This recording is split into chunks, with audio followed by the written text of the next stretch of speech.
에베소서 3장 14절에서 21절까지 말씀입니다. 에베소서 3장 14절에서 21절까지 말씀.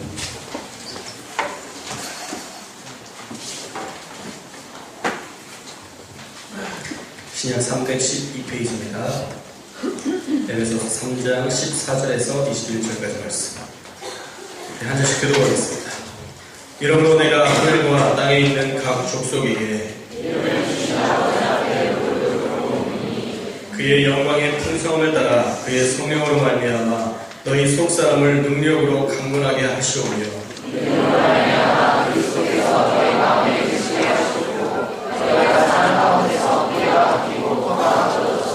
능히 모든 성도와 함께 지식에 넘치는 그리스도의 사랑을 알고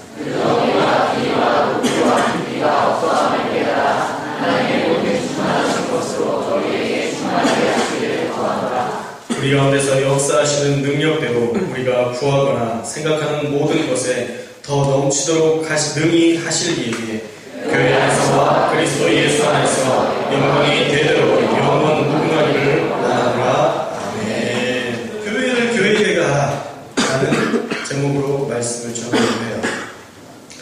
신약성서에서 교회를 에클레시아라고 부릅니다. 여러분들 많이 들어보셨죠? 에클레시아가 바로 교회예요. 그런데 이 에클레시아라는 말은 헬라어로 소집된 모임이라는 뜻이 있습니다. 소집된 모임. 쉽게 말하면 교회는 그리스도의 부름을 받아서 모인 공동체다라고 정의할 수 있습니다. 그래서 교회는 그리스도의 부름에 응답할 줄 알아야 됩니다. 하나님께서 우리를 부르셔서, 하나님께서 우리를 택하셔서, 하나님께서 우리를 사용하시려고 할 때에 우리가 순종함으로 그 일들을 감당할 수 있어야 된다는 거예요. 하나님의 부르심이 아니라 내가 원한다고 내가 원하는 대로 살면 교회는 결코 교회다워질 수 없습니다. 교회의 정의가 뭐죠, 여러분? 교회가 뭐예요? 건물이 교회인가요? 천안성결교회가 교회예요?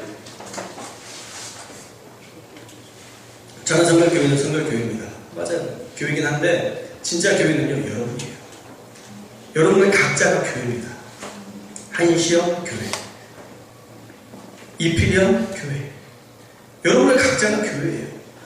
각자의 교회된 여러분들이 모였을 때 하나의 천안성결교회가 모여지는 거예요. 여러분들은 교회의 대표예요. 제가 예전에 고3 때 저희 선생님이 저를 서울신학대학교 이제 간다고 이야기하고 합격했다고 얘기했을 때 저희 선생님 유봉자 선생님께서 너무 이름이 이쁘시죠? 우리 유봉자 선생님께서 저에게 이렇게 이야기를 하셨어요. 성경책을 사주시면서 시험아, 네가 중동교회다. 네가 풍산 중동교회다. 네가 만약 열심히 해서 네가 정말 최고의 사람이 되고 그리스도의 이름을 남길 수 있는 사람이 된다면 네가 중동교회가 이름이 높아지는 것이고 만약 네가 그렇게 살지 못하면 중동교회가 욕을 먹는 것이다. 네가 교회다. 라고 얘기하는데 그게 와닿더라고요. 아, 내가 교회구나. 신학에서 말하는 교회는 마찬가지입니다. 건물은 그냥 건물이고요. 진짜 교회는요, 사람이에요. 여러분입니다. 여러분 자체가 교회다라고 얘기하고 있습니다. 우리가 교회인데 우리는 그러면 어떻게 살아야 되는가? 성경은 말하기를 교회는 예수 그리스도를 머리 삼아서 살아야 된다라고 얘기하고 있습니다.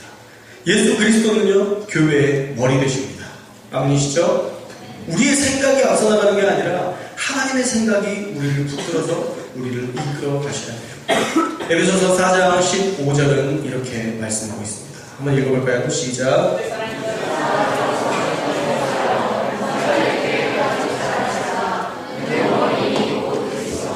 아멘. 예수 그리스도가 교회의 머리가 되시는데 우리가 해야 될 것은 바로 오직 사랑 안에서 참된 것을 해라 라고 얘기하고 있습니다. 사랑 안에서 참된 것을 하라는 겁니다. 교회의 본질은요, 어떠한 일이 있어도 참된 것을 하고 사랑해야 합니다. 어제 임주사역을 통해서 사랑의 집 봉사를 가기 전에 우리 청년들이 뒤에 모였어요. 그래서 제가 이렇게 이야기를 나눴습니다. 우리가 가서 많은 일을 할 수 있는데 가장 중요한 것은 모든 일을 사랑으로 해야 된다라고 이야기를 나눴습니다.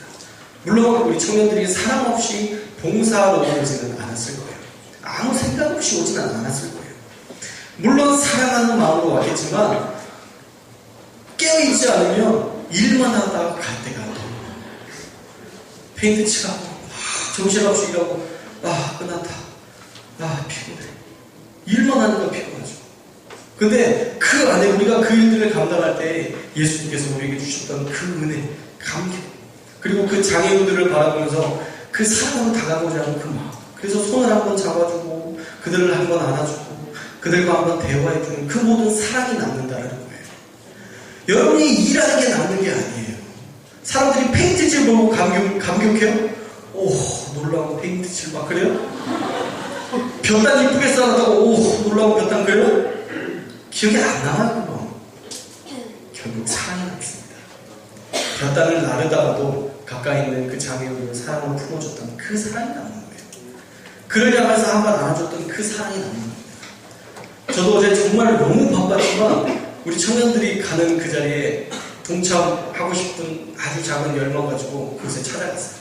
차를 몰고 가서 같이 아주 잠깐 있었습니다. 한 30분 있었나? 20분 있었나? 이것저것 돌아보고 그 성전을 이렇게 우리 청년들이 막 이쁘게 꾸미는데 거기 있는 우리 장애우 성도들이 막 이렇게 저한테 다가오고 목사님 대단한 통찰력이에요. 내가 목사라고 써놓지도 않았는데 목사님 목사스러웠나 봐요. 너무 감사해요. 요즘 어디 가면 회사 혼이냐는 얘기 되게 많이 듣는데 그분들은 나를 목사로 봐주셔서 너무 감사했어요. 그래서 일일이 만나서 박수하고 잘 지내시죠? 어떤 분이 우리 교회 꼭 와서 설교 한번 하라고 불러주시고 내가 가겠다. 우리 청년들이 오겠다. 말만 하지 말고 꼭 오라고 진짜 하겠다. 약속도 하고 다시 한번 사랑의 집을 가야 될 것 같아요. 우리 청년들과 예배를 그곳에서 우리 장애우들과 함께 예배를 드리는 그 시간을 한번 기획해도 너무 좋을 것 같아요. 그래서 이야기를 하고 나왔는데 우리가 해놓은 그 어떤 일이 남는 게 아니라 그 일을 했던 그 사람이 남는 거예요. 사람이 남으니까 그걸 보면 그 사람들이 떠올라서 그들이 행복한 겁니다. 사랑하는 여러분, 우리는 마음으로 사랑하고 어떤 일을 주의 일을 할 때 마음으로 일을 해야 됩니다. 또한 모든 사람들을 대할 때 우리는 사랑으로 대해야 돼요. 교회가 사랑을 하는데 어떻게까지 해야 되는가? 성경은 오늘 본문에서도 얘기하길 범사에 그에게까지 잘할지라고 말씀합니다. 어떻게? 예수 그리스도처럼 그렇게 하라는 거예요. 예수 그리스도의 마음을 가지고 그렇게 하라는 것입니다. 세번역은 이렇게 이 부분을 얘기하고 있습니다. 세번역도 혹시 쳐주셨나요? 네, 세번역은 제가 읽어드릴게요. 모든 면에서 자라나서 머리가 되시는 그리스도에게까지 다다라야 합니다. 라고 얘기하고 있어요. 우리의 목표는요, 예수 그리스도의 사랑입니다. 어떤 조금 더 잘하는 어떤 사람의 그게 목표가 아니라 예수 그리스도처럼 우리가 사랑하고 그들을 품을 수 있어야 된다는 거예요. 교회가 할 일은 진리로 무장된 사랑을 가지고 그리스도만큼 사랑하며 사는 것입니다. 할렐루야. 믿으시죠? 자, 교회 되신 여러분, 그 무엇보다 우리가 사랑하되 또 진리 안에서 살아야 됩니다. 진리가 무너진 교회는요, 마치 땅에 내려 쌓인 눈과 같습니다. 처음에는 되게 아름다워 보여요. 있어 보여요. 내릴 땐 되게 이쁘고 다 쌓였을 땐 되게 이뻐요. 그런데 한 번씩 밟혀지기 시작하면 그 지저분함 때문에 모든 사람들이 불편해하는 게 바로 내려진 눈의 특성입니다. 처음에는 아름답지만 누구에게 밟혀져서 더럽게 되고 보기 싫어지고 남을 넘어지게 하고 있는 것보다 차라리 없었으면 싶은 그런 존재가 될 수 있다는 것입니다. 그래서 우리는 진리 안에 살아야 됩니다. 그렇다면 진리는 무엇일까요? 계속 심도 있게 나아가죠. 그렇다면 진리는 뭐예요? LTA가 진리인가요? 아니죠? 미안해요. 요한복음 17장 17절에 보니까 그들을 진리로 거룩하게 하옵소서 아버지의 말씀은 진리니이다 라고 얘기하고 있어요. 여러분이 가지고 있는 그 말씀이 진리입니다. 여러분들이 읽고 있는 그 말씀이 진리예요. 하나님의 말씀이 바로 진리다라고 얘기하고 있어요. 여러분이 읽고 있는 그 성경, 그 안에서 여러분들이 진리를 발견할 수 있습니다. 말씀을 읽지 않고서는 교회가 결코 교회답게 살 수 없습니다. 생명의 삶이 남아서 하는 얘기가 아닙니다. 이것이 남아서는 안 됩니다. 우리가 교회가 어려워서 그것을 여러분들이 꼭 사주야만 되는 거 아닙니다. 4월 호도 저기 보니까 이만큼이 쌓여있대요.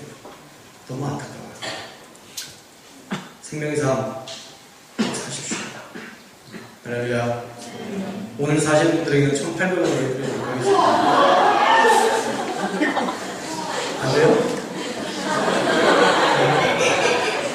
내 250 다 부담할게요, 사는 분들. 할렐루야. 1,800원이면 살 거예요? 여기 뭐가 이상한데? 우리 청년들이 그렇게 어려운 사람들이야 200원 가지고 이렇게 내가 내준다고 해서 그런 거 아니에요. 꼭 구입하십시오. 여러분 정말 매 일마다 나에게 주시는 말씀이 있어야 돼요. 어떤 틀에 우리가 들어가는 건 정말 소중한 거예요. 여러분들 성경을 안 들고 다니잖아요. 여러분들 성경 들고 다니세요? 들고 다니세요? 훌륭합니다. 잘하고 있어요. 근데 대부분 안 들고 다녀요. 들고 다니기가 쉽지 않나요? 여러분들 성경에 어플 다 있죠? 성경 어플. 핸드폰에 성경 어플 다 있죠? 언제 열어보셨어요? 최근에 언제 열어보셨어요? 읽어보셨어요? 지난달? 진짜 뭐 그렇게 얘기하라는 얘기는 아니에요. 그냥 괜히 우리가 안 읽을 때 티나잖아요. 나도 뭐 할 말 없는 같은 그런 거니까 이게 안 읽혀진다고요. 그래서 그 말씀 안에 매일매일 우리가 적용해서 그런 말씀을 봐야 돼요. 진리 안에 살기 위해서 우리에게 꼭 필요한 것, 그것은 바로 말씀입니다. 말씀이 없으면요 진리 안에 거하지 못해요. 그리고 말씀이 없으면요 내가 생각하는 대로 믿고 살게 돼요. 내 지침이 없으니까 내가 어떻게 살아야 될지 모르는 지침이 없이 사니까 그냥 그렇게 살 수밖에 없는 거예요. 거의 매주 똑같은 얘기하고 있죠. 여러분들 설교 들어보면 아시겠죠? 거의 매주 똑같은 설교를 해요. 어떻게 이렇게 매주 똑같은 설교를 하는데 어제 매주 똑같이 말씀을 안 해요? 누가 문제예요? 매일 똑같이 설교하는 제가 문제입니까? 매일 똑같이 성경을 안 읽는 여러분이 문제입니까? 누구를 탓하는 건 아니에요. 탓하는 건 아니지만 또 탓을 안 하는 것도 아니에요. 말씀을 꼭 읽으십시오. 할렐루야. 말씀이 있어야 돼요. 그 말씀이 없으면 변화되지 않습니다. 하나님을 믿는 그 믿음 가운데에서 우리가 살면요, 말씀 가운데에서 살면요, 우리는 모든 것에 자유할 수 있어요. 죄 가운데서도 자유할 수 있어요. 우리가 깨끗하게 살아서 깨끗한 사람이 되는 게 아니에요. 우리는 더럽게 사는데 예수 그리스도를 믿으면 깨끗하게 된다라고 말씀해 주셔서 그것을 믿어서 우리는 깨끗하게 될 수 있는 거예요. 지금까지 처음 태어나서부터 지금까지 깨끗하게 살 수 있는 사람은 아무도 없어요. 아무도 없어요. 5살짜리 애들도 죄를 줘요. 우리가 깨끗해질 수 있는 방법은요, 하나님의 말씀을 매일 들으면서 그 말씀 가운데 가서 말씀하시는 그 말씀대로 우리가 믿는 거예요. 여러분 믿으면 돼요. 여러분 구원 어떻게 받아요? 믿음으로 받잖아요. 로마서 10장 9절 말씀에 보면 이렇게 나와있죠. 네가 만일 내 입으로 예수를 주로 시인하며 또 하나님께서 그를 죽은 자 가운데서 살린 것을 내 마음에 믿으면 구원을 받으리라. 아멘. 믿은 다음에 무엇을 하라고 얘기하지 않아요. 너 믿어보고 그 다음에 네가 믿었으니까 이제 성가대 봉사해야 되고 셀 리더 해야 되고 아니 아무것도 얘기하지 않아요. 오직 하나, 네 마음에 믿으면 구원을 받으리라. 우리가 마음에 믿기만 하면 구원을 받을 수 있는 거예요. 구원이 뭐예요? 구원이 뭐예요? 다 알죠? 딱 말하기 좀 애매해서 그렇지만 다 알죠? 구원은요 영생이에요. 영생은 곧 하나님의 나라 천국이에요. 믿기만 하면 하나님의 나라 그 천국에 들어갈 수 있는 거예요. 여러분 어떻게 해서 깨끗해질 수 있어요? 여러분들 어떻게 하면 깨끗함을 받을 수 있어요? 믿기만 하면 돼요. 예수 그리스도의 피를 믿기만 하면 깨끗해져요. 여러분들이 예수 그리스도의 십자가를 믿을 때마다 정결케 하세요. 어떻게? 주님께서 정결케 하기로 결정하셨어요. 깨끗한 사람이 아닌데 나의 그 예수 그리스도의 피를 믿기만 하면 깨끗하다 인정해 주신 거예요. 그래서 우리가 깨끗해지는 거예요. 여러분의 노력으로? 아니라니까요. 믿으면 되는 거예요. 믿음이, 그 믿음 하나면 구원도 받을 수 있고, 그 믿음 하나면 우리는 그 죄에서 자유로워질 수 있어요. 그 죄에서 자유로워지면 우리는 엄청난 그리스도의 능력 가운데 살아갈 수 있게 됩니다. 죄에서 무너지면요, 그리스도의 능력까지 나가지 못해요. 죄에서 무너지면, 그 전에 영생에서부터 먼저 무너지면, 죄를 어떻게 믿어요? 왜 천국 가는 것도 지금 안 믿어지는데, 내 삶 속에서 짓는 이 죄를 어떻게 깨끗하게 되겠어요? 안 되죠. 이 모든 단계 속에 무엇이 필요하냐? 말씀이 있는 거예요. 하나님의 능력의 말씀이 우리 안에 들어와야 이게 믿어지는 겁니다. 그래서 여러분들이 말씀을 사모함으로, 진리를 사모함으로 그렇게 살아야 됩니다. 그리스도께서 우리를 이 땅 가운데 부르셨을 때에 우리에게 지침서를 주셨어요. 알아서 살아라가 아니라 너희는 이렇게 살아라. 그 지침서가 바로 말씀입니다. 그 하나님의 말씀을 들으면서 우리가 살아가면 우리는 그 말씀 안에서 자유할 수 있고 그 말씀 안에서 감격하며 살 수 있게 된다는 것입니다. 진리 안에서 살아가는, 진리 안에서 살아가는 우리 예수남 청년교회 모두가 되시길 주님의 이름으로 축원합니다. 또한 그리스도께서 우리를 부르신 목적이 있습니다. 그 목적이 바로 진리 안에서 사랑으로 살아가는 거예요. 하나님께서 왜 부르셨다고요? 진리 안에서 사랑하는 사람.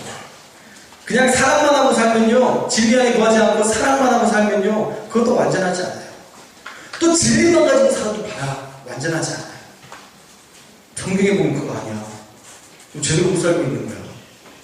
마음에 와닿아요? 오늘 막 은혜가 되세요? 너 성경 안 읽으면 너 성경에 보면 야 이렇게 어떻게 은혜가 되세요? 사랑만 해. 괜찮아. 아니 성경 안 읽어도 괜찮아. 교회 나온 게 어디야? 괜찮아. 은혜가 되세요? 은혜가 되시긴 하죠? 근데 아니에요. 진리만 있어도 안 되고요. 사랑만 있어도 안 돼요. 진리와 사랑이 같이 갈 수 있어야 돼요. 그래서 혹시라도 목사님이 여러분들에게 너 이렇게 해야 돼 라고 권면하는 것들은 좀 들으세요. 그것은 진리 가운데 나아갈 수 있도록 돕는 하나의 방법입니다. 무조건 제가 진리를 여러분들에게 얘기한다고 말할 수가 없어요. 그러나 최소한 여러분들과 1대1로 만나서 무언가를 얘기할 때에는 기도하면서 여러분들이 진리 가운데 거할 수 있는 것들을 생각하면서 말씀하는 거예요. 어떤 목사님이 여러분들을 너무 강하게 혼내거나 그런 거에 상처가 있었다면 이제 좀 내려오십시오. 이제 좀 자유하십시오. 물론 너무 큰 상처가 되어서 그것 때문에 힘들어하시는 분도 분명히 있습니다. 그런데 그것을 붙잡고 있으면 여러분들이 그 안에서 자유할 수가 없어요. 여기 있는 이 목사님도 사람이에요. 실수할 수 있어요. 그것들을 인정해 주셔야 돼요. 제가 왜 갑자기 지금 이 제 원고에 없는 이런 내용을 하는지 모르겠지만 어쩌면 여러분들 가운데에서 목사님을 통해서나 어떤 영적 리더를 통해서 상처받은 것들도 없지 않아 있을 거라 생각을 해요. 그런데 거기서 머무르면 안 돼요. 뛰어넘을 수 있어야 됩니다. 그것들을 뛰어넘으면 더 큰 은혜로 다가올 수 있어요. 사랑하는 여러분, 승리할 수 있기를 바랍니다. 믿음 가운데서 살아갈 수 있기를 바랍니다. 진리가 여러분들을 인도할 수 있기를 주님의 이름으로 축원을 드립니다. 자, 오늘 본문도 사도 바울은 교회의 부르심에 대해서 또 이야기를 하고 있습니다. 사도 바울은 지금 옥중에 갇혀있는 상태예요.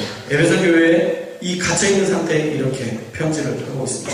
3장 1절에 보면 이렇게 갇혀있는 상태에 대해서 얘기하고 있어요. 한번 읽어볼까요? 시작.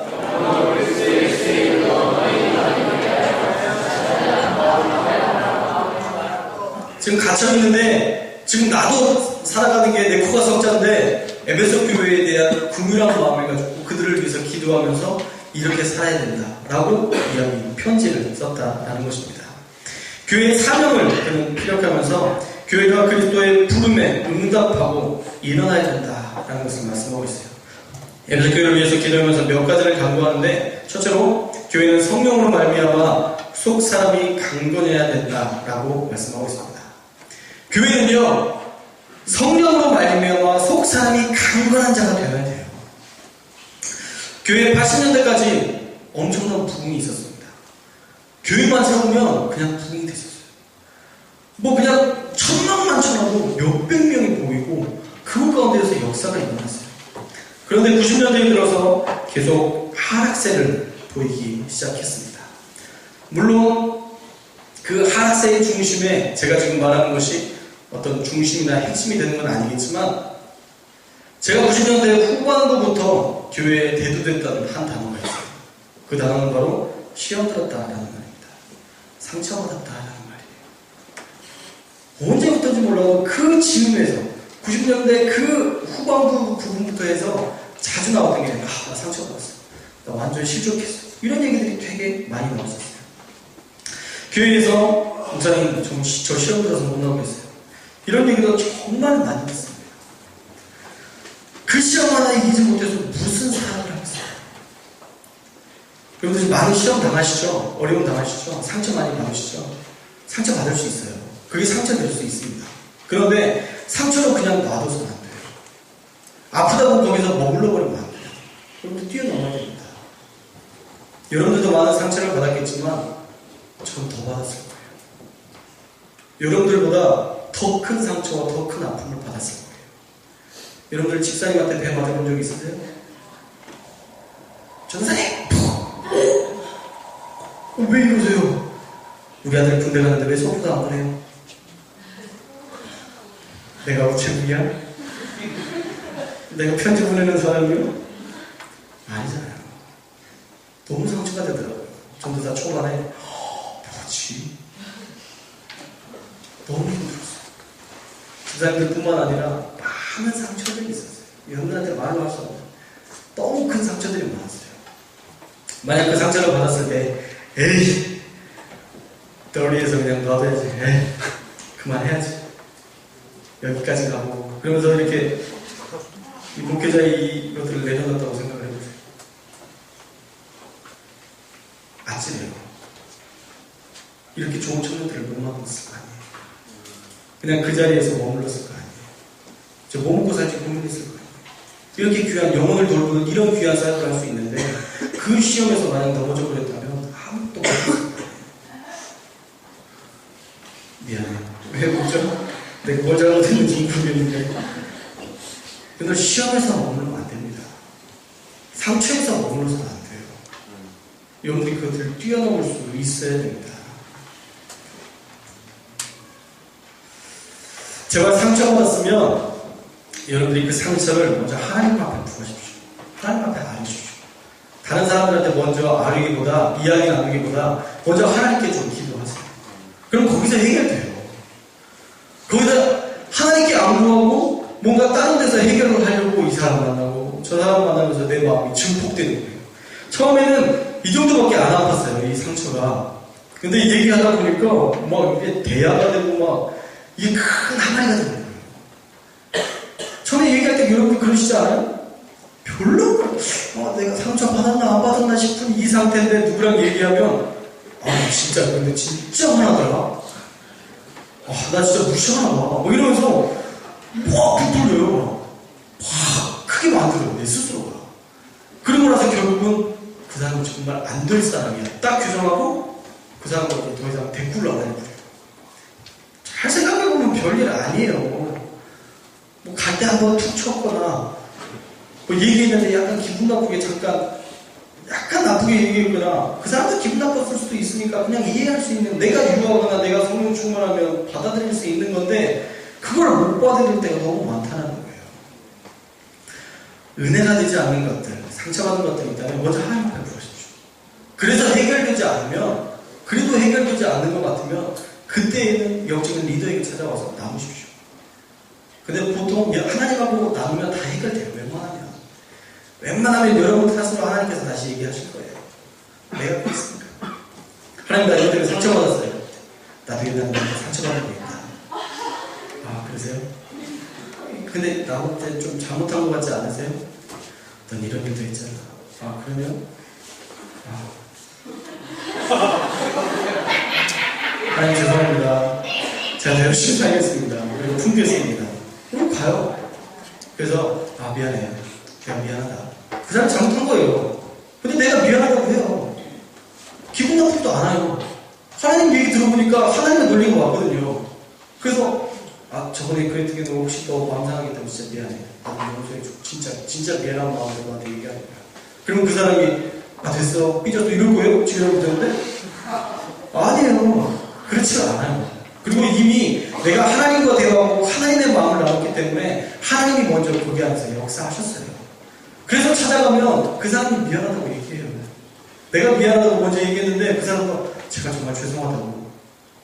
그럼 아니라고, 괜찮다고. 이래야 되는데 그때 네가 정말 잘못했다고. 그렇게 또 받아치는. 또 성령 충만하지 않으면 거기 가서도 또 싸우는 사람들이 너무 많아. 사랑하는 여러분, 속상함이 강건해질 수 있기를 주님의 이름으로 축원합니다. 요즘 교회가 무너진 이유가 전 이런 것 같아요. 속상함이 강건하지 않아요. 그래서 항상 모든 것들을 상처로 받고 아픔으로 받고 실족한 것들이 너무 많아요. 16절 말씀 다시 한번 읽어볼까요? 우리 16절 시작.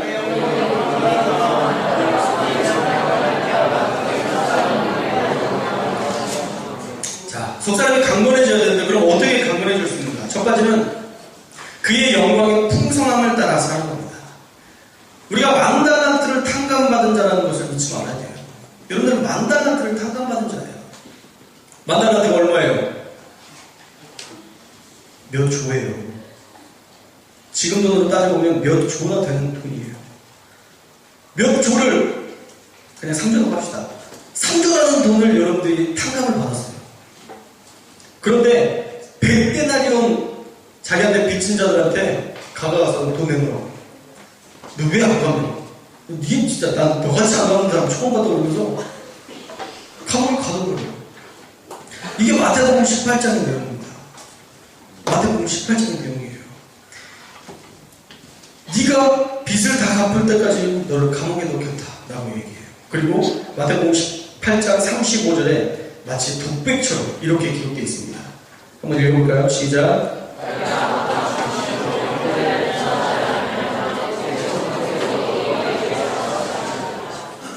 여러분들이 마음으로 중심으로 형을 용서하라는 거예요. 그냥 쟤는 그냥 제껴도 됐어. 안 보는 게 나아. 안 보면 돼. 뭐 꼭 봐야 되나?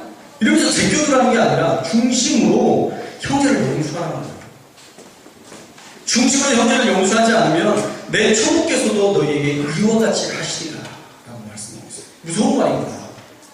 내가 다른 사람들을 용서하지 않으면 하나님께서도 우리를 용서하지 않겠다는 거예요.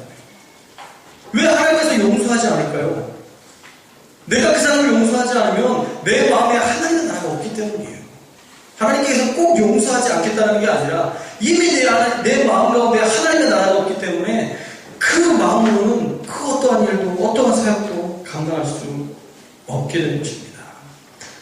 여러분 용서를 습관할 수 있기를 주님의 이름으로 축복합니다. 여러분 안에서 항상 모든 사람들을 용납할 수 있기를 주님의 이름으로 축원을 드립니다. 특별히 우리 교회 내에서 이 안에서 혹시라도 누구에게 상처받았고 누구에게 껄끄러운 것들이 있다면 오늘 당장 가서 화해하십시오. 지금 몇 명 흔들리고 있는데 화해하십시오. 할렐루야. 여러분들이 잘못했든 잘했든 상관없이 그 사람을 찾아가서 미안하다고 용서를 구하십시오. 이기면 뭐예요? 여러분 이기면 상금 나와요? 내가 이겼다고 트로피 나와요? 저 우리 아들이랑 싸워서 이겼는데 한 번도 트로피 받은 적 없어요. 반찬은 줄어들어요. 이겨도 줄어들고 저도 줄어들어요. 반찬이. 그래서 저는 안 싸우기로 결단했어요. 이 아내는 섬겨야 될 대상이지 싸울 대상이 아니에요. 그래서 이길 필요 없어요. 말꼬리 잡고 싸워봤자 뭐해요. 반찬만 줄어드는데. 전 더 선한 것을 찾았어요. 그래서 아내랑 대화하다가 싸울 것 같으면 내가 이길 것 같아도 져줘요. 그러면 이 아내가 더 잘해요. 내가 이길 수 있는, 옛날 싸워서 아시잖아요. 여자친구 남자친구 많이 싸워보셨죠? 다 싸운 사람들인가요? 안 싸우셨으면 그렇게 사시면 됩니다. 사시고요. 어떻든 용서하고 그들을 푸는 것이 그리스도인의 삶이에요. 이게 습관이 되어야 돼요. 용서가 습관이 되기를 바랍니다. 다른 사람들을 습관으로 용서하실 수 있었으면 좋겠어요. 또 하나는 굳이 용서하지 않아도 우리가 그냥 이겨낼 수 있었으면 좋겠어요. 그게 우리에게 상처가 되지 않았으면 좋겠어요. 그럼 용서할 일이 없잖아요. 그쵸? 누가 나한테 잘못했는데 난 아무렇지 않아. 그럼 괜찮은 거잖아요. 아니에요? 네. 이 사람이 뭔가 이제 나한테 버렸어. 상처가 그래도 용서할 거야. 이거 용서. 얘가 별거 안 했는데 약간 인상 찌푸렸는데 나 기분 나쁘다. 그래도 용서해야지. 뭐야 이게. 뭘 하나부터 열까지 다 용서라고 있어. 내가 상처 안 받으면 되잖아요. 내가 어떻게 상처를 안 받을 수 있어요? 그리스도의 능력 가운데 사랑 가운데 그러면 된다고요. 나는 일만 달라들 탕감받은 자다. 그걸 계속 생각하면 그들을 품을 수 있게 됩니다. 할렐루야. 용서를 습관하기를 원합니다. 그러기 위해서 우리는 성령으로 말미암아 살아야 돼요. 교회는 성령으로 말미암아 살아야만 됩니다. 그냥 사는 것은 교회될 수 없어요. 언제나 성령으로 말미암아 사셔야 돼요. 그분이 나를 깨닫게 하시는 대로 돌아오는 것이 습관이 되어야 됩니다. 죄를 지을 때에도 성령은 우리에게 이미 깨닫게 하셨습니다. 여러분 안에 양심이라는 것들을 이미 다 주셨어요. 그 양심을 주셔서 안 되는데 라는 마음을 분명히 주실 거예요. 다 드시잖아요. 안 되는데. 그러면 그 마음 주시면 돌이키면 돼요. 안 되는데. 그러면서 되는 대로 가잖아요. 그렇게 해서는 안 된다고요. 나한테 깨닫게 하는 순간 돌이키면 돼요. 안 되겠다. 이건 너무 교회답지 않아. 돌이켜야지. 그리고 돌이켜버리는 거예요. 유턴하는 거예요. 계속 그걸 묵상하면서 어떻게 해야 되지? 근데 배고파 죽겠는데 케이크를 앞에 놓고 이거 결국 먹어요 여러분. 내일부터 다이어트 해야지. 그러면서 먹는다. 이걸 버려버리든지 던져버려야 다이어트를 하지. 언제 다이어트 할 거예요? 내일엔 또 내일이 있어요. 언제 하실 거예요? 저도 요즘 살이 좀 쪘어요. 한 4kg 쪘는데 아픈 다음에 잘 먹어야 된다고 생각하고 잘 먹었더니 진짜 잘 먹어서 살이 됐어요. 옷이라고 하고 이게 뭔지 알겠어요. 왜 다이어트를 해야 되는지도 알고. 그전에는 몰랐는데 알겠어요. 안 빠져요, 잘. 오늘만 먹고 내일 해야지. 그러니까 안 빠지더라고요. 지금 결단해야 돼요. 우리가 성령으로 사는 것도 마찬가지입니다. 여러분 안에 깨닫게 하시는 것, 여러분 안에 감동 주시는 것, 그대로 바로 순종하면 돼요. 내가 누군가를 돕고 싶다. 그런 마음을 주실 수 있어요. 새벽 예배 때 기도하는데 누군가가 막 마음에 걸리는 사람도 있어요. 여러분들 중보기도 하시잖아요. 새벽 예배 때 막 기도하는데 갑자기 누군가가 생각이 나더니 마음에 애통한 마음이 들어요. 걔가 불쌍한 생각이 들고 막 기도해주고 싶은 마음이 들어서 막 기도해요. 기도하는데 그 친구에게 어떤 걸 네가 해주라. 그런 마음을 주실 때 있어요. 그럼 가서 주는 거예요. 3만 원이 됐든 5만 원이 됐든. 그러면 여러분들이 가서 그걸 해보면 왜 하나님이 그런 마음을 주셨는지 그때 알아요. 나한테 지금 딱 3만 원이 필요했는데, 나한테 딱 지금 5만 원이 필요했는데, 내가 예전에 딱 10만 원이 있었었는데 어떤 우리 여전도회에서 저에게 10만 원을 후원을 주는데 선교비라고 써져 있더라고요. 그래서 도저히 못 쓰겠어서 선교사님한테 줬어요. 내 친구 선교사님에게 보내드렸어요. 그랬더니 그 친구가 지금 10만 원이 딱 필요했는데 너무 고맙다. 지금도 고마워해요. 마음 주실 때 그대로 순종하면 하나님의 역사가 일어나는 겁니다. 하나님의 역사를 이루기 위해서 우리가 꼭 해야 될 것은 성령의 음성대로 순종하는 거예요. 순종 없이는 결코 그런 역사가 일어날 수도 없습니다. 여러분들 예수 그리스도의 음성을 느낄 수 있기를 주님의 이름으로 축원합니다. 하나님의 음성을 느낄 수 있어야 돼요. 하나님의 음성을 직접 듣는 거 말고 하나님의 음성을 느낄 수 있어야 돼요. 많은 성도님들하고도 이야기를 해보면요, 성령과 더불어 교제하는 사람이 있고요, 신앙을 그냥 취미로 가지고 다니는 사람들이 있고요, 성령을 이용해서 자기가 권세자처럼 떠드는 사람들이 있습니다. 제발 우리 청년들은 제대로 그 음성을 듣고 그 음성대로 순종하며 살 수 있기를 바랍니다. 그것을 구분하는 법은 아주 간단해요. 성령과 내가 더불어 사는가, 그렇지 않은가, 내가 잘못 나가는가, 그것은요, 내 주위의 사람들이 나를 얼마나 가까이 하는 일을 보면 내 상태를 얼마든지 가늠해 볼 수 있습니다. 진짜 성령과 더불어 사는 사람은 주위의 사람들이 막 찾아와요. 그래서 뭔가 어려움이 있거나 힘든 일이 있으면 막 이야기하고 싶어요. 나도 바빠 죽겠는데 막 그것을 묻고 싶어하고 상담하고 싶고 막 그렇게 와서 찾아와요. 또 그렇게 막 듣고 있다 보면 기도하게 되잖아요. 그리고 기도하면서 하나님 어떤 말로 위로를 해야 됩니까? 어떻게 해야 될까요? 기도하다 보면 어느 순간 어떤 내가 생각하지 못하던 단어가 툭 튀어나오면서 말이 시작돼요. 그러면서 그 사람이 막 울고 막 위로를 받고 그리고 돌아가요.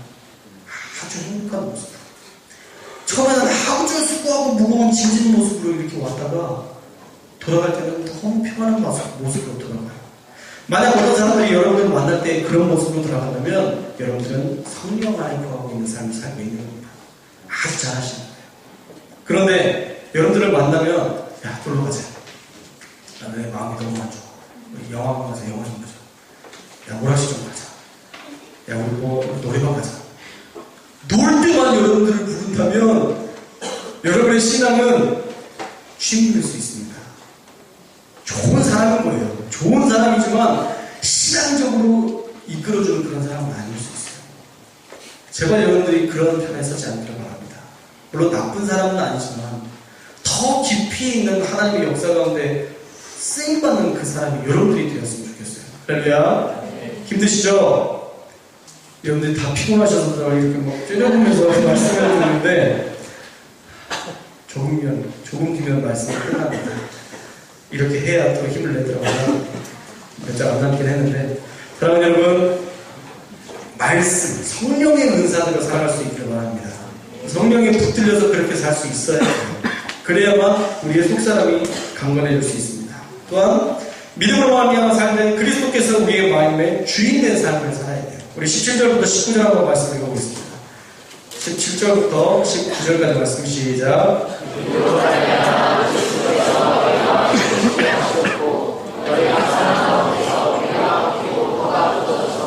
이 모든 성도와 함께 지식에 넘치는 그리스도의 사랑을 알고 그 너비와 길이와 높이와 깊이가 어떠함을 깨달아 하나님의 모든 충만하신 것으로 너희에게 충만하게 하시기를 구하노라.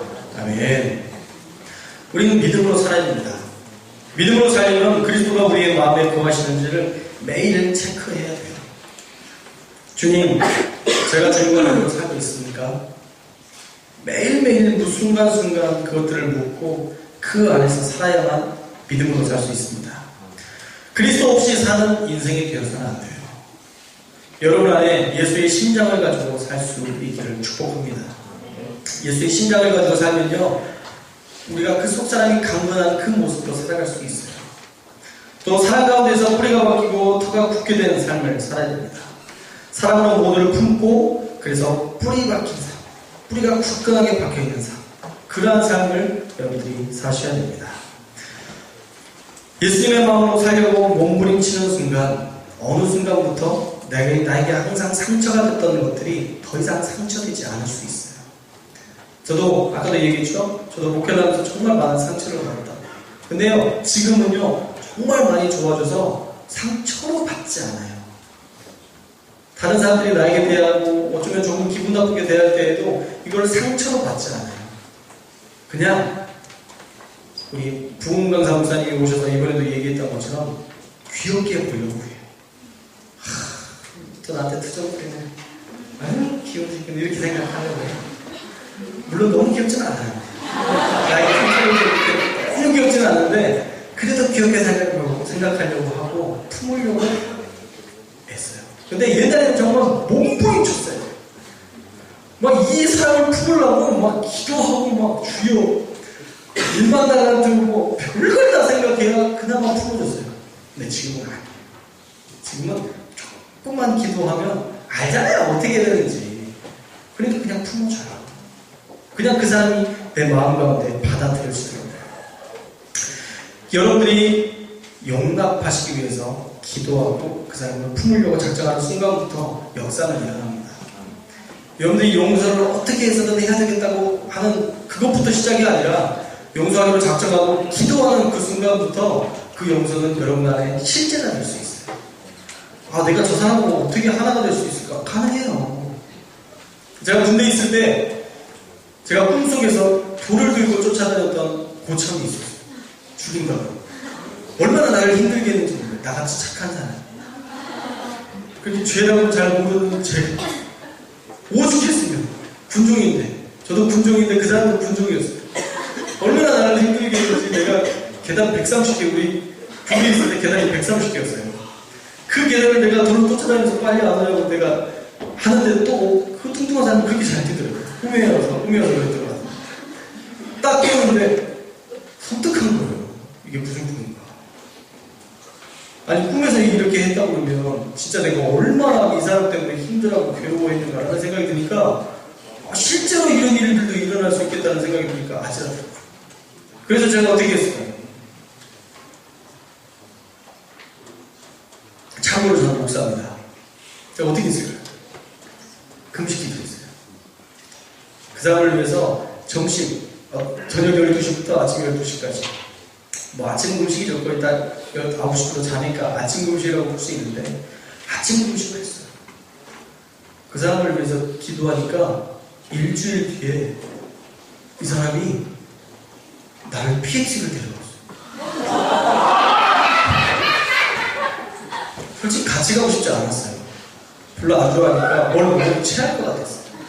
근데 PX를 데려가서 막 자기 속 얘기를 하더니 친해졌어요. 내가 기도했다는 걸 그 사람이 알지 않아요. 그래도 특별히 뭐 만나고 싶지도 않았어요. 근데 기도가 일주일 금식했다는 그 기도가 끝나는 그 순간 PX를 데려가더니 자기 막 속 얘기를 하더니 그다음부터 잘해주기 시작하는 거예요. 여러분이 용서하려고 하면요 100년 걸려요. 안 돼요. 그래서 하나님 앞에 맡기라는 거예요. 하나님 앞에 맡기면요 일주일만 금식하면 돼요. 일주일만 그 사람을 위해서 간절히 기도하면 돼요. 여러분들이 기도를 하지 않고 용서하지 않기로 작정하는 게 문제지 어떠한 자든 용서가 가능합니다. 할렐루야. 손양훈 목사님은 자기 아들을 죽였는데도 그 사람을 용서하잖아요. 손양훈 목사님은 자기 아들이 죽었는데도 하나님 앞에 감사하잖아요. 미국 가려고 했던 우리 아들 미국보다 더 좋은 천국 가게 하시니 감사합니다. 순교당한 아들들 그런 고백 여러분들 할 수 있을 거라고 생각하세요? 불가능해요. 제가 우리 아들만 생각해도 우리 딸만 생각해도 불가능해요. 어떻게 그런 믿음의 고백을 했을까? 홀라는 어떻게 그런 고백을 했을까? 예수 그리스도가 그 안에 있으니까 그 안에 예수 그리스도의 심장을 가지고 사니까 그래서 가능한 일입니다. 우리 18절 19절 말씀 다시 한번 읽어보겠습니다. 18절 19절 말씀 시작. 능히 모든 성도와 함께 지식에 넘치는 그리스도의 사랑을 알고 그 너비와 길이와 높이와 깊이가 어떠함을 깨달아 하나님의 모든 충만하신 것으로 너에게 충만하게 하시기를 바라라. 네, 할렐루야. 저와 여러분이 그 깊은 사랑을 알고 그 너비와 길이와 높이와 깊이가 어떠함을 깨달아서 하나님의 충만하심으로 충만케 되기를 주님의 이름으로 축복합니다. 그 넓은 너비로 사람들을 품을 수 있어야 돼요. 그 깊은 길이로 우리가 그들을 참을 수 있어야 됩니다. 그 높은 높이로 하나님의 뜻을 알아야 되고 그 넓은 깊이로 그들을 수용한다면 그들에게뿐 아니라 우리에게 더 유용하고 즐거운 그러한 신앙생활 또한 우리가 교회다운 교회가 될 수 있을 것입니다. 말씀을 맺겠습니다. 교회는 그렇습니다. 성령을 따라 살아야 됩니다. 그래서 그 성령의 인도하심에 순종하면서 우리의 속사람이 강건해져야 합니다. 또한 우리는 모든 사람을 품을 수 있어야 됩니다. 사람을 품지 않는 교회는 더 이상 교회가 아닙니다. 안 믿는 사람들도 어떤 이들은 용서하는데 교회라는 이름을 가진 우리가 용서하지 않는다면 그 사람은 결코 교회가 될 수 없습니다. 마지막으로 교회는 영혼을 구원하는 사명을 이뤄내야 합니다. 하나님은 여러분들만 잘 믿는다고 기뻐하시지 않습니다. 우리가 언젠가 주님께서 부르실 날 하나님은 반드시 이 사실을 여러분들에게 물을 것입니다. 너는 이 세상에서 몇 명의 영혼을 구원하였느냐? 넌 소프로나에서 무슨 박수를 맡았니? 넌 어떤 악기를 해타봤니? 넌 창립에서 얼마나 열심히 했니? 안 물어보세요. 절대 안 물어보십니다. 너무 떨어지더라. 하나님 그렇게 실망하시지 않으세요. 그런데 분명한 것은요, 너는 얼마나 영혼을 구원하기 위해서 몸부림쳤느냐를 물어보실 거예요. 분명히 물어보실 것입니다. 그래서 정말 두려워요. 구원은 받을 거예요. 저는 구원받을 수 있다는 분명한 확신이 있습니다. 그런데 몇 명이나 전도했느냐에 대해서는 참 어려워요. 그래서 전도하려고 이야기는 항상 꺼내요.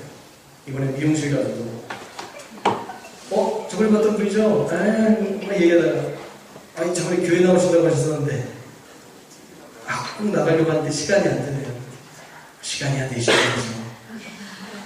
꼭 오세요. 그것까지가 제 몫이에요. 여러분들도 그것까지가 여러분의 몫입니다. 여러분 인생을 변화시킬 수 있어요? 사람을 바꿀 수 있어요? 전도가 그렇게 쉬운 것 같아요? 어려워요. 그러니까 그것도 하나님께 맡겨야 돼요. 하나님 저희가 마음을 돌려주시고 교회 나올 수 있도록 도와주십시오. 하나님께서 역사하셔서 바꿔주십시오. 하나님 앞에 기도하면 하나님께서 그 마음을 옮기세요. 그래서 되게 쉽게 전도가 될 수 있어요. 근데 정말 어렵게 전도하는 거는 막 뭐 사주고 인간적인 방법으로 막 뭔가를 하는데 기도는 안 해요. 100년 걸립니다. 절대 구원받기 힘들어요. 그것만 먹고 쏙 빠질 거예요. 여러분들이 사준 그것만 먹고 음식만 딱 먹고 바빠서 무슨 일이 있어서 계속 핑계대요.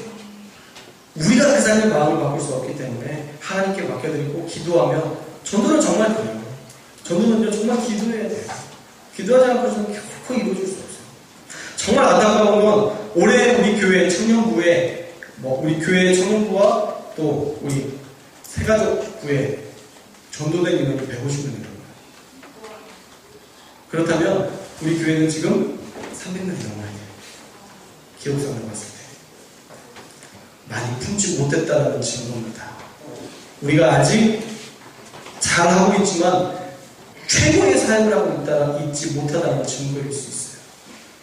그 중심에 제가 먼저 회개해야 되겠죠. 제가 더 청년들에게 관심 갖고 한 번이라도 조선하고 찾아갔다면 그들이 그 사람 때문에 정착할 수도 있었을 텐데 나는 아쉬움이 있어요. 지금이라도 한번 노력해보려고 해요. 우리 청년들, 새로 나온 청년들 관심 갖고 사랑 갖고 품으려고 해요. 우리 순진자매도 뒤에 나와 있는데 감사하죠. 제가 항상 생각하고 기도를 하고 있었습니다. 우리 순진자매 자주 나오는데 하나님 그의 마음을 붙잡아 주셔서 계속 나올 수 있게 해주십시오. 기도는 했어요. 그 이상은 없어요. 나와주셔서 너무 감사한데 하나님께서 그의 마음을 붙잡아 주셔서 그렇게 하시다고 믿어요. 사랑하는 여러분, 교회는 영혼을 구원하는 귀한 장소입니다. 우리가 이 일들을 감당하지 않으면 그 누구도 이 일을 감당하지 않아요. 학교에서 전도하나요? 안 해요. 학교는 가르치는 곳입니다. 미용실에서 누군가가 복음을 전해서 거기서 영혼을 구원받습니까? 아니에요. 거기는 머리 깎는 곳이에요. 정말 영혼을 구원할 수 있는 장소는 교회입니다. 교회가 교회답게 그 본질의 역할들을 감당해야 돼요. 할렐루야. 교회가 교회다워질 수 있기를 주님의 이름으로 축복을 드립니다. 그러기 위해서 강건하게 우리가 그 사역을 감당할 수 있기를 주님의 이름으로 축복합니다. 그래서 많은 영혼들을 우리가 품고 이곳에서 더 많은 사람들이 하나님을 예배하고 예수 그리스도의 복음에 감격할 수 있는 그 은혜가 넘치는 교회, 예수님 청년교회 되시기를 주님의 이름으로 축복을 드립니다. 기도하겠습니다.